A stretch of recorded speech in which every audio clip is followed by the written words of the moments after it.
Good morning sa inyo mga kalyaspogoy. Ito na nga pala yung araw ng paglilipat ng puno dito sa may Gedli dahil nga itong taniman ng puno na to, dito rin kami nagtatanim ng talong, talbos ng kamote at iba pa mga tropa. Dahil nga merong gagawin dito kaya kailangan itong ilipat yung puno to. Ayaw naman namin ipaputol to dahil sobrang napamahal na sa amin itong puno to, sa araw-araw namin siyang dinidiligan, mataas na siya at malaki na siya dahil nga importante yung puno rito sa bukid dahil ito yung magsisilbing panglilim namin dito pag sobrang init sa bukid mga tropa. At ayan, at nahukay nila Tatay Lakay yung pinakaugat niya. Sana paglipat nito maging maayos siya at makasurvive siya mga tropa. Mga kalyaspogi, katulong nga pala siya si Toto aka Banlakul. At ayan nga pala si Tatay Lakay. Siyempre ako naman videographer ako. Ito na nga naman pala yung batang pamangking ko na makulit na si Bia. Ayan o, si Beatrice. Ayan siya.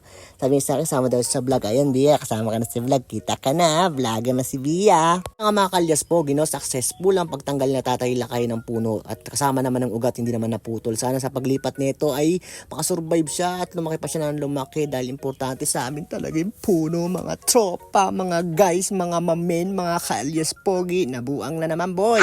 At ito na nga mga tropa, nalipat na namin yung puno. Ayan, hindi ko na pinakita sa video kasi baka mainip na naman kayo ba.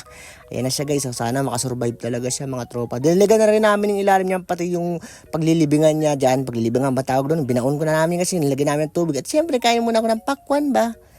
Diba? Pakwan, lami.